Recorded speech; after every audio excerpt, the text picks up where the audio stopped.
지난주일 예배 후에 일공동체 모임이 있었습니다. 저도 예배 끝나고 함께 참석을 해서 밥도 먹고 또 간단하게 예배도 드리고 그 다음에 윷놀이를 했습니다.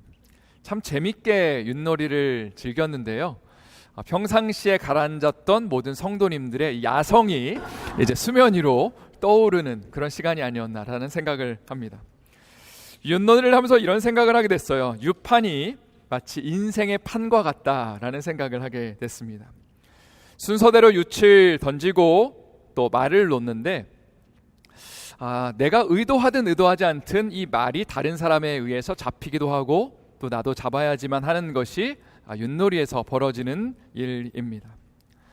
제가 속한 팀도 말이 막 계속 잡히는 거예요. 그래서 이러다가 꼴찌하겠다라는 생각에 제가 정말 기도를 간절히 하고 난 다음에 던졌는데 윷이 나온 거예요. 그래서 막 윷이 2번이나 나왔고요. 그 시간에 한 번 던졌을 때 그리고 말을 2번인가 잡았습니다. 그래서 총 막 4번, 5번 막 이렇게 윷을 던지면서 이건 정말 하나님이 나와 함께 하시고 역사하시는구나 이런 마음이 들면서 말을 3개를 업었어요. 제가 무려. 그리고 이제 우리 팀 이제 우리는 선두권에 진입한다 하면서 기대하는 마음을 가지고 이제 그 윷놀이를 진행하게 됐는데 결과는 어떻게 되었을까요? 결국은 막판에 가서 그 말 3개가 잡히고 말았습니다. 그래서 참 마음 가운데 참 1등할 뻔했는데 꼴찌로 전락하게 됐고요. 그리고 다른 성도님들이 어찌나 좋아하시든지 그 모습을 보면서 제가 누군가에게 기쁨이 될 수 있는 것이 또 감사가 들었습니다. 그러나 마음 가운데 또 하나님이 이런 감동을 주셨어요. 윷놀이는 재미를 위해서, 친교를 위해서 하는 거기 때문에 질 수도 있고 이길 수도 있는 거지만 인생이라는 이 영적인 경기에서는 꼭 승리하고 싶다, 꼭 이기고 싶다라는 그런 사모하는 마음을 부어주셨습니다. 1월부터 계속해서 복음에 대한 이야기를 나누고 있죠. 복음이라는 것은 너무나 심플하고 간단한 우리의 삶을 향한 주님의 도전이고 그리고 초청입니다. 쉽게 말해 이 땅 가운데 주님이 너무나 우리를 사랑하셔서 자신의 아들을 이 땅 가운데 보내셨고 누구든지 자신의 죄인됨을 인정하고 예수를 왕으로 모시면 영접하면 하나님의 자녀가 되는 구원을 받는 그 축복과 은혜의 소식이 바로 복음입니다. 근데 우리가 복음을 머리로는 알고 있는데 이 복음이 좀 와닿지 않는 경우가 많이 있는 것을 보게 됩니다. 왜 그런가 곰곰이 생각을 해보니까 복음이 깨달아지기 위해서는 3가지가 필요한데요. 첫 번째는 복음에 대한 지식이고 두 번째는 예수님을 믿고 싶은 의지와 결단입니다. 이 2가지로는 안 되고 세 번째 가장 중요한 것이 성령님의 도우심입니다. 그러니까 첫 번째와 두 번째는 우리가 최선을 다해서 해야 되는 것이지만 그러나 세 번째 성령님이 마지막에 우리를 거듭나게 하시고 우리를 새롭게 태어나게 하시는 역할이 가장 중요하다고 할 수 있죠. 그래서 예수님을 믿는 데 있어서 가장 소중한, 가장 중요한 핵심이 있다면 그것은 우리의 마음 가운데 가난하고 갈급한 마음을 회복하는 것 같습니다. 성령님 나를 좀 만져주세요, 나를 만나주세요 라고 고백하는 것이 너무나 중요한 거고요. 그리고 제가 성도님들을 위해서 기도할 때에 하나님 이런 갈급하고 가난한 마음을 부어달라고 그렇게 기도하고 있습니다. 오늘도 저는 복음과 관련된 말씀을 나눌 건데요. 오늘 말씀의 제목은 은혜로 부름받아 삶으로 비추다입니다. 3가지를 나눌 건데 첫 번째 나누고 싶은 것은 복음은 예수님의 선언을 믿음으로 받는 것입니다. 마태복음 5장 13절부터 15절의 말씀을 한번 다 같이 저 힘차게 읽어보도록 하겠습니다. 힘차게 읽겠습니다. 시작.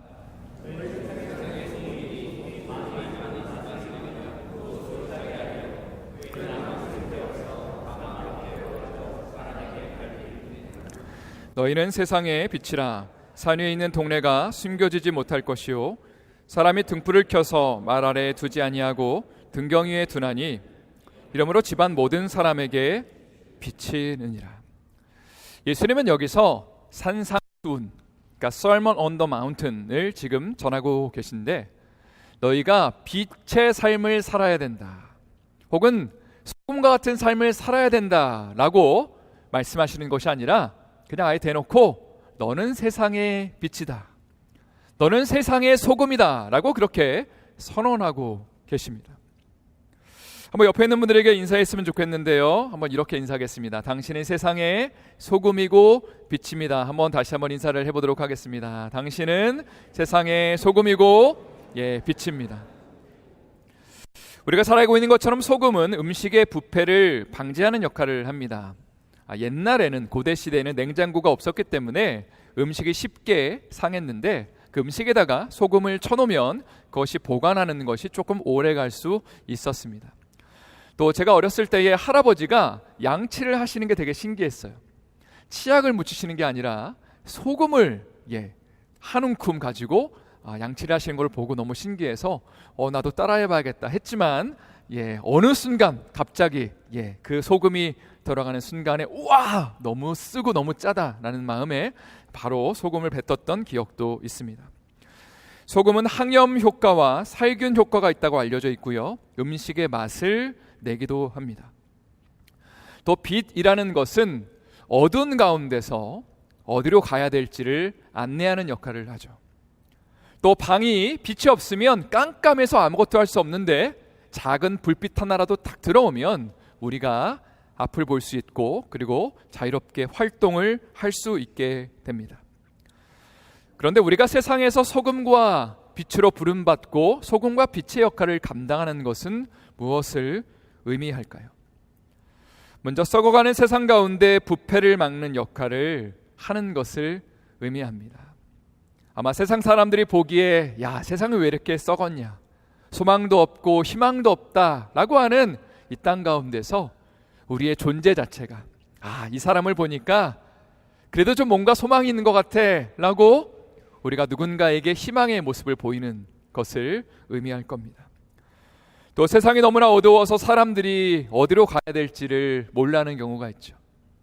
앞이 캄캄하고 그리고 내 삶을 어디다 드려야 될지를 모르는 상황 가운데 우리의 존재 자체가 저분이 저기를 간다며, 저분이 교회를 다니시네, 그럼 나도 저분을 따라가야겠다라고 하는 것이 아마도 빛의 역할이 아닌가 생각하게 됩니다. 근데 여기서 중요한 것은 예수님이 소금이 되고 빛이 되기 위해 애쓰고 힘쓰고 노력하라고 말씀하신 것이 아니라 아예 처음부터 너는 세상의 빛이다, 너는 세상의 소금이다 라고 우리에게 선포하셨다는 겁니다. 성도 여러분, 예수님의 제자 베드로의 원래 이름이 뭔지 아시나요? 베드로의 원래 이름은 시몬이었습니다. 근데 예수님이 그를 보시자마자 그에게 별명을 하나 붙여주셨죠. 너가 앞으로 반석과 같이 될 거다, 페트로스, 베드로가 될 거다라고 말씀하셨고, 실제로 그가 그렇게 부름받고 난 다음에 베드로의 삶을 살아가게 되는 거죠. 바울의 삶도 마찬가지였습니다. 다메섹 도상에서 예수님이 바울을 처음 부르실 때 그에게 어떤 비전을 주셨냐면 너는 이방인의 빛이 될 거야, 수많은 이방 사람들에게 복음을 전하게 될 거야 라고 말씀하셨습니다.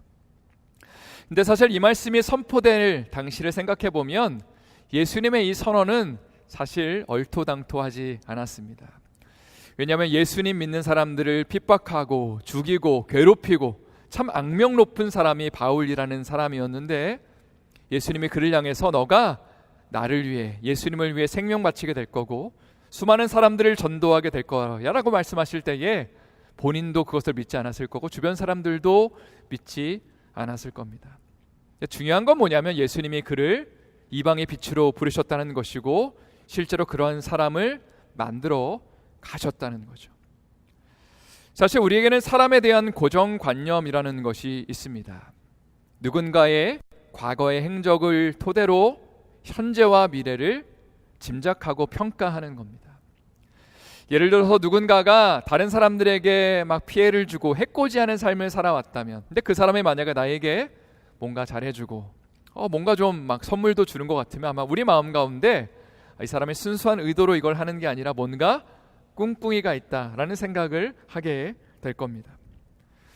그러나 참으로 신기하게 예수님은 우리의 모든 고정관념과 상식과 통념을 뒤집으시고 시몬을 베드로라고 불러주시고 그리고 바울을 이방의 사도로 불러주시죠. 또 우리를 보시자마자 아마 우리와 눈을 마주치시며 이렇게 말씀하시는 겁니다. 너는 세상의 빛이 될 거다. 너는 세상의 소금이 될 거다. 너는 반석과 같은 삶을 살 거다 라고 말씀하시죠. 근데 아마 우리는 이렇게 반응할 겁니다. 예수님, 제가요? 말도 안 됩니다. 제가 어떻게 그런 삶을 살아요? 저는 여러 가지 문제로 인해서 지금 고통 가운데 괴로움 가운데 있는데요 라고 말씀하실 겁니다.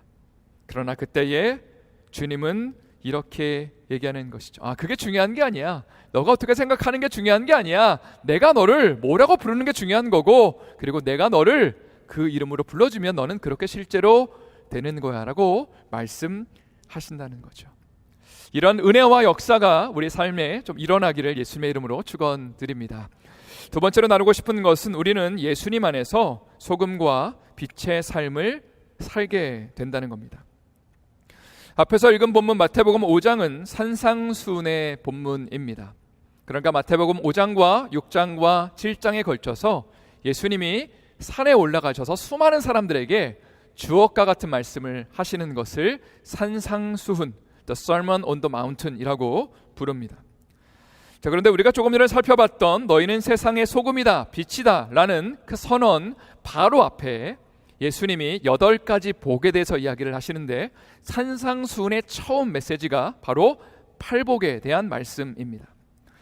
한번 마태복음 5장 3절과 4절의 말씀을 한번 읽어보기를 원하는데요, 힘차게 읽겠습니다. 시작.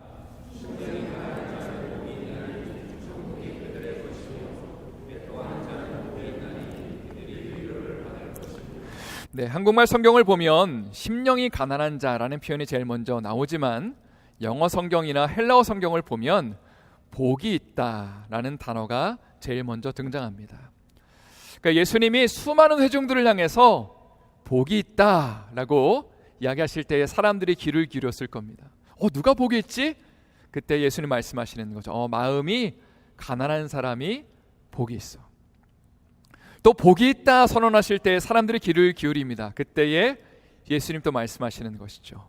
애통하는 사람, 울고 있는 사람이 복이 있다 말씀하십니다.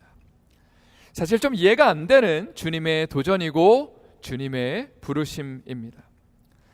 여기서 중요한 것은 사람들이 복이 있는 이유가 맨 마지막에 미래형으로 나와 있다는 겁니다. 무슨 말이냐면 마태복음 5장 3절의 예를 한번 들어본다면, 제일 먼저 복이 있다 주님은 선언하시고 심령이 가난한 사람이 복이 있다 말씀하시고요, 그 다음에 그 이유를 말씀하시는데 앞으로 천국이 그들의 것이 될 거니까 복이 있는 거야 라고 말씀하십니다. 또 애통하는 자를 향해서 주님이 복이 있다 말씀하시는데 그 이유가 무엇인가? 주님이 말씀하시는 게 뭐냐면 앞으로 그들이 위로를 받을 거니까 복이 있다 이야기하십니다. 사실 지금의 현재 상태만 본다면 심령이 가난한 것, 애통해하는 것, 무엇인가 굶주리고 목말라하고 애타는 것은 복이 될 수 없죠.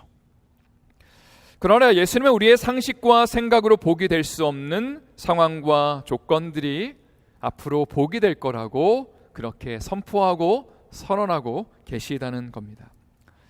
이번 주에 제가 말씀을 준비하면서 NIV 적용 주석이라는 것을 봤는데 다음과 같은 표가 소개되었습니다.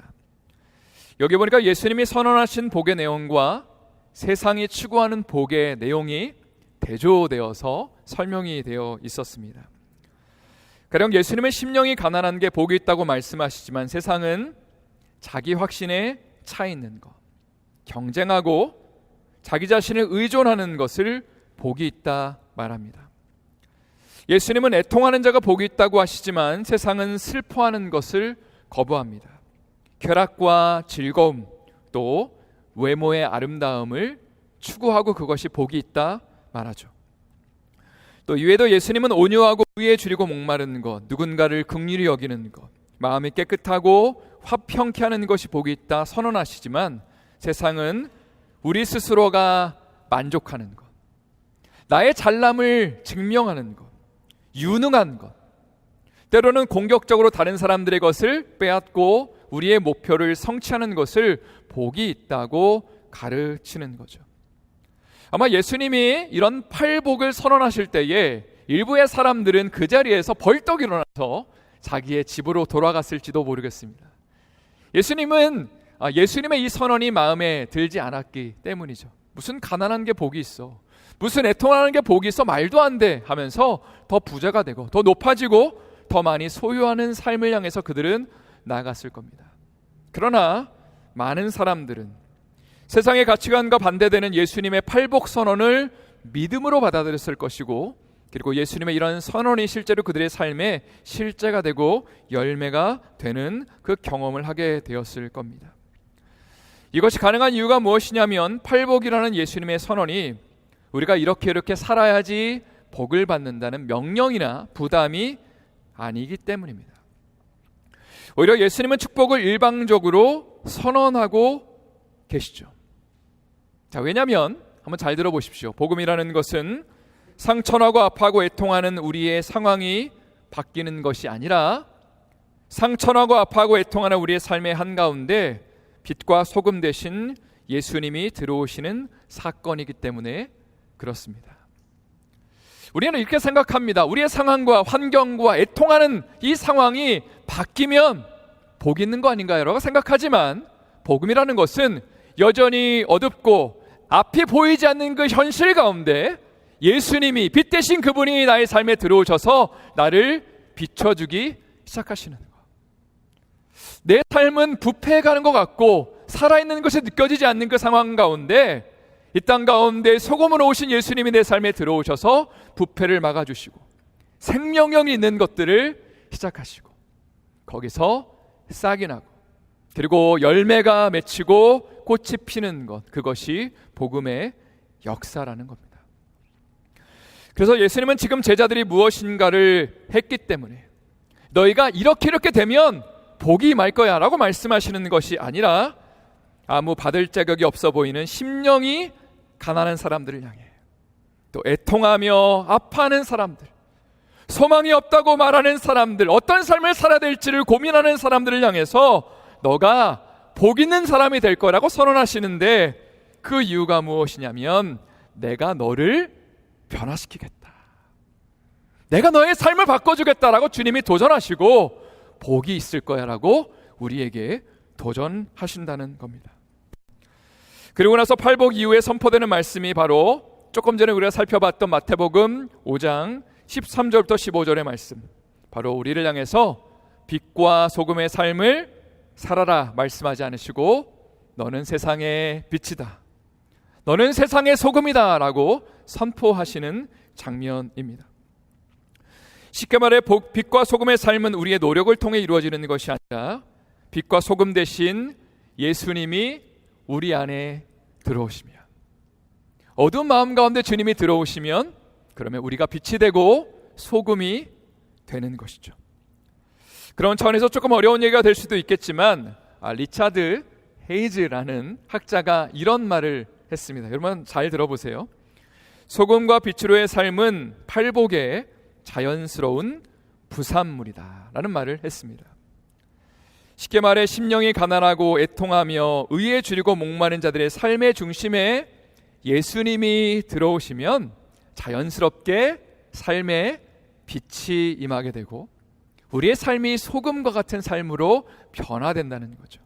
그래서 팔복에 참여하는 삶에 바로 빛과 소금의 그 삶이 따라오게 되는 것입니다. 세 번째로 나누고 싶은 것은 말이 아니라 삶으로 보여야 된다는 것입니다. 마태복음 5장 13절의 말씀을 다시 한번 저희 힘차게 읽어보기를 원하는데요, 한번 힘차게 3절 읽겠습니다. 시작.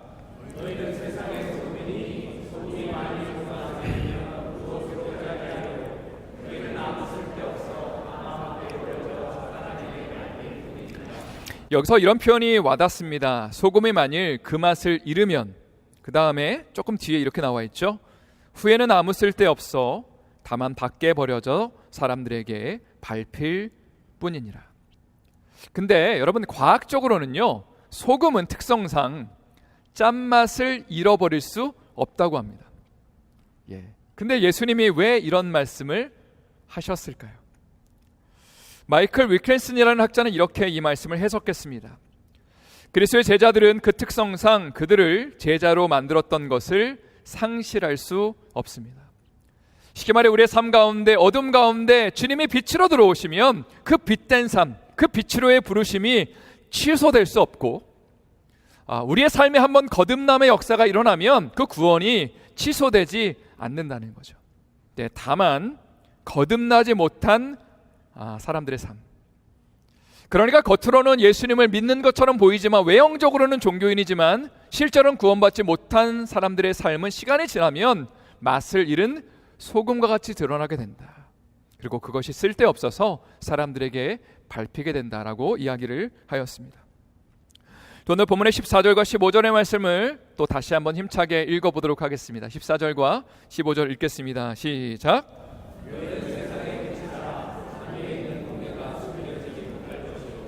사람이 등불을 켜서 말 아래에 두지 아니하고 등경 위에 두나니 이러므로 집안 모든 사람에게 비추느니라. 한 주석학자는 이 말씀을 이렇게 해석했습니다.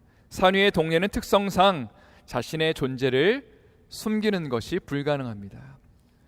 왜냐하면 마을들 위에 있는 그 집집마다 불빛을 감추는 것이 불가능하기 때문이라는 거죠. 마찬가지로 우리 크리스찬들도 우리의 정체성을, 우리의 빛과 소금된 삶을 숨길 수 없다라고 이야기를 합니다. 그러면서 다음과 같은 질문을 던지는데, 그런데 주님이 혹시 우리를 빛으로 부르시고 소금으로 부르셨는데 주님의 말씀처럼 이 불빛을 등경에 두지 않고 말 아래 두는 삶을 사는 것은 아닌가? 한번 우리 삶을 돌아보라고 그렇게 질문을 던졌습니다. 가령 우리가 빛으로 부름받았는데 그 불빛을 애써 감추려고 하지는 않는가?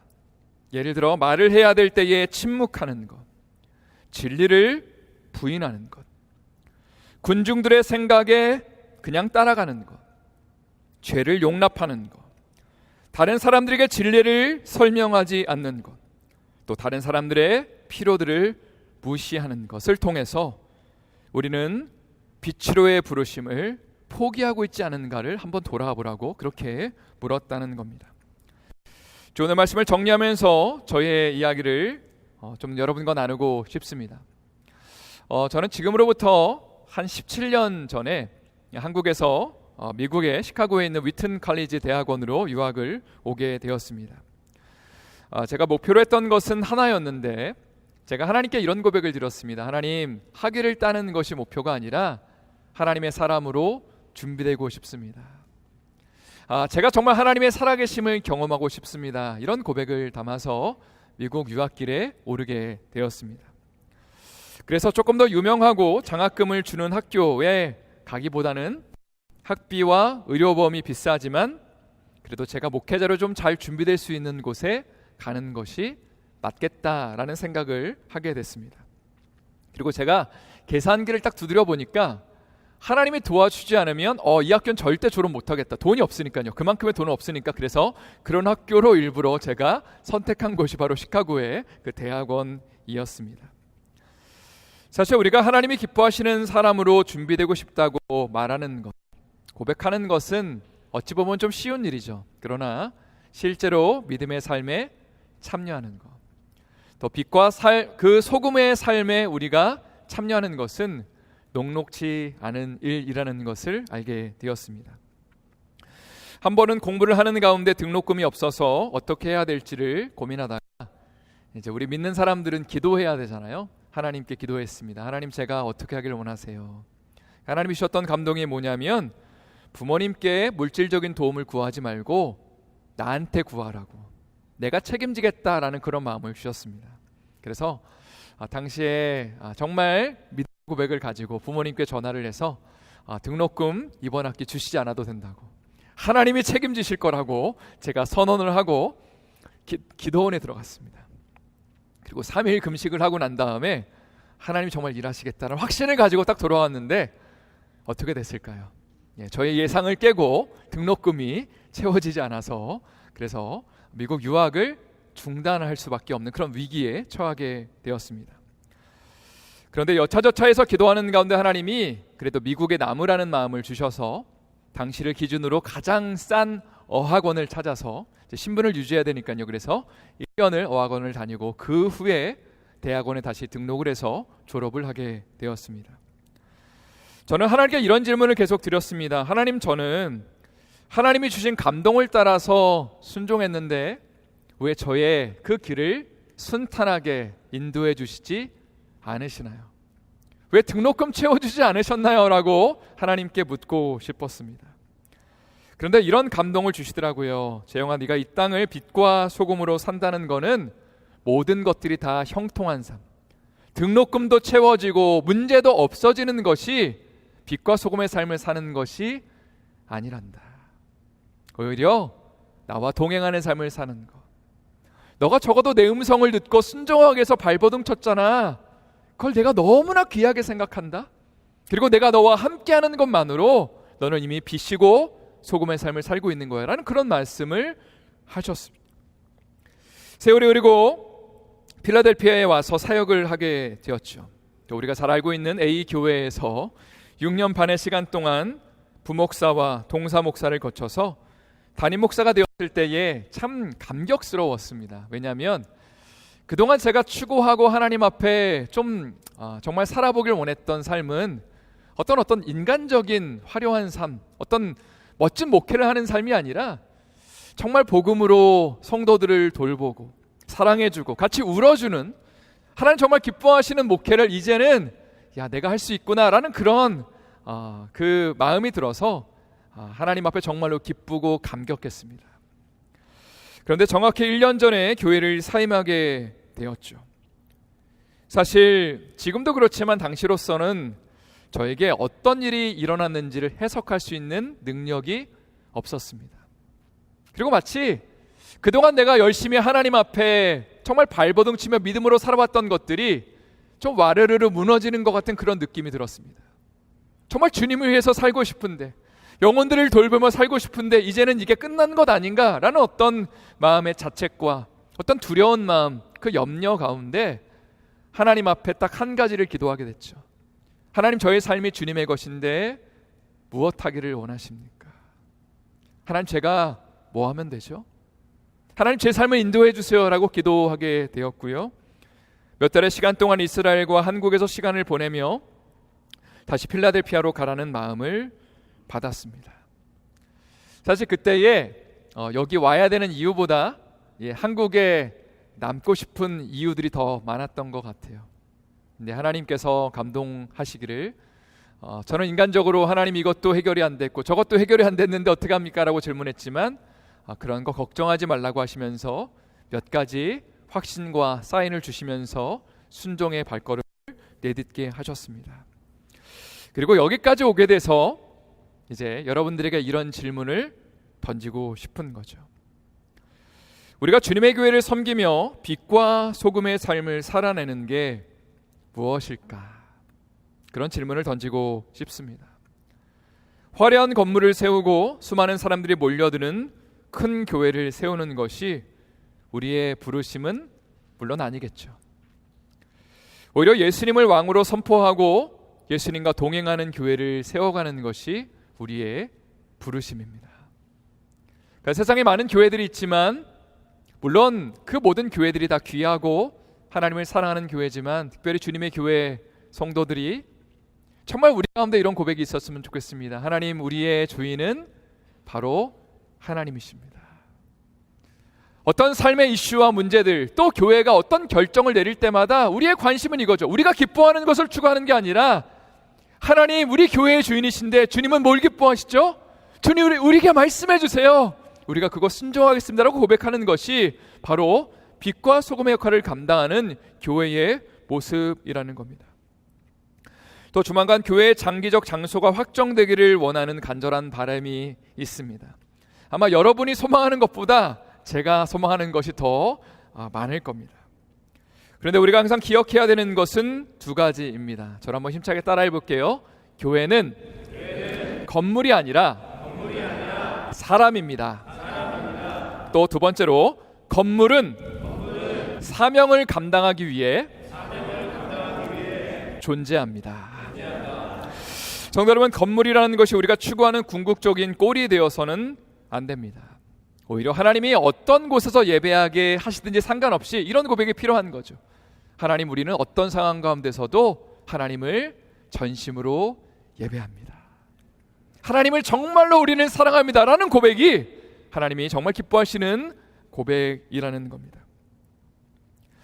또 하나님이 만약에 우리에게 좋은 장소를 허락하신다면 그것이 우리의 자랑이 되어서는 안 될 겁니다. 오히려 하나님이 우리에게 허락하신 사명을 감당하는 공간이 되어야겠죠. 빛과 소금으로 부르신 것을 감당하는 곳이 되면 그것이 의미가 있고 빛을 발하게 되지만, 그러나 사명을 감당하지 못하면 아무리 화려하고 멋진 건물이라도 마치 맛을 잃은 소금처럼 되어버리는 것입니다. 저는 세상 사람들이 저희 교회를 향해서 이런 질문을 좀 많이 했으면 좋겠습니다. 주님의 교회 성도들은 좀 다른 것 같아 라는 그런 질문들. 도대체 왜 그러지? 도대체 왜 저 사람들은 굳이 그렇게 하지 않아도 되는데 왜 이렇게 다른 사람들을 섬겨주지?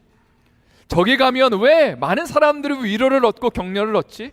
또 왜 지역 사람들을 이렇게 많이 섬겨주고 퍼주지라는 그런 질문을 많이 받으면 좋을 것 같고요. 그것에 대해서 우리는 이렇게 대답을 해야 될 줄을 믿습니다. 우리가 잘나서 혹은 우리가 의로워서 우리가 선해서 이런 거 감당하는 것이 아니라 그 답은 딱 하나입니다.